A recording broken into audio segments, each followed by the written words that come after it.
Guys, I'm going to take you through setting up a Christmas tree. I'm going to be using an artificial tree, and the tree I've chosen today is a 7.5 foot noble pine. When you're putting a Christmas tree into your home, you need to look at where the tree is going to go. Is there a natural spot that has an opening where the tree can sit, or do you have to push furniture out of the way? And what's your ceiling height? Because all this will determine A, what tree you buy, and B, how it fits in, how it complements the room where it's going into. I've got lovely and tall ceilings here.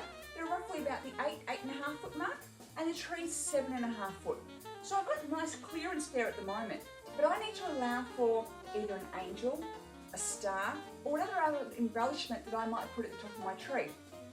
So that once my tree is embellished, the top of the embellishment doesn't touch the ceiling, because if that does happen, it's going to have this effect, and it's going to make it look really pokey as opposed to a grand tree.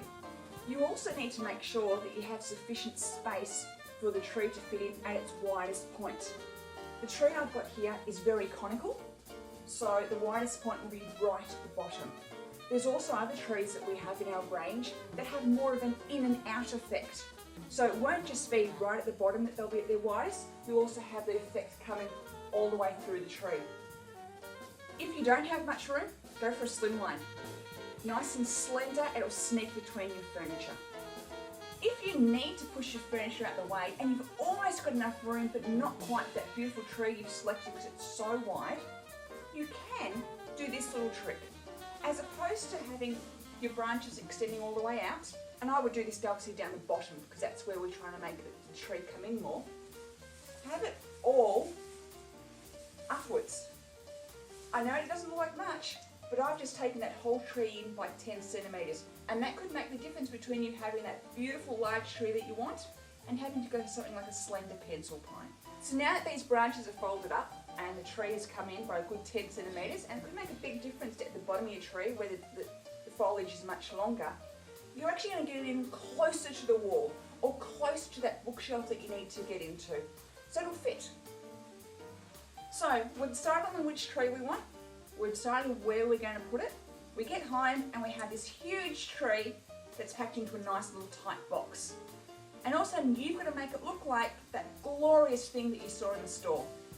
Most trees these days come in 3 easy parts: the top, middle and bottom.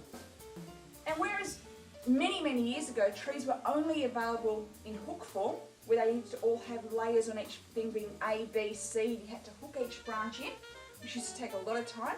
These days they're hinged, they're attached, so they just flop into place, nice and easy. There you go, Christmas tree, but not quite. It doesn't look anything like what it was in the shop. It's fanning time, fluffing time, have some fun. Our next step is to start fluffing up the tree. We would start at the bottom, we'd fluff one branch, work our way round all the way other branches of this layer, and then we'd move up to the next layer and the next layer after that. So it's just a case of almost starfishing your tree. Getting in at the back, starting it one at a time, starfishing every single frond of this tree. This tree has offshoots, so we'll open up the offshoots, and again, we're creating like a star or a starfish look on every single frond.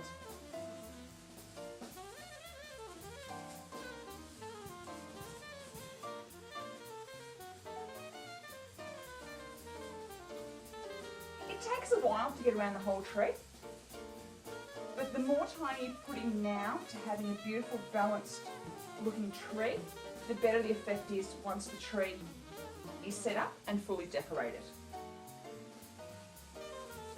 So layer after layer, just continuing to starfish to make the whole tree look nice and full.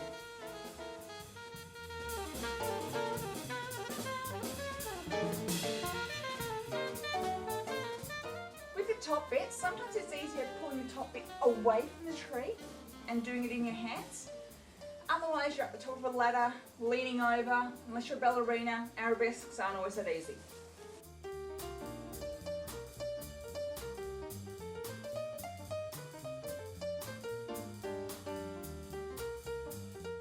And now I just finish off the layers that tie in the middle to the top. so it looks balanced and full and no gaps are showing. So there you have it, a fully fluffed tree. Take a step back, have a look. Have you missed a branch? There's enough of them in there. It's not hard to miss one of them.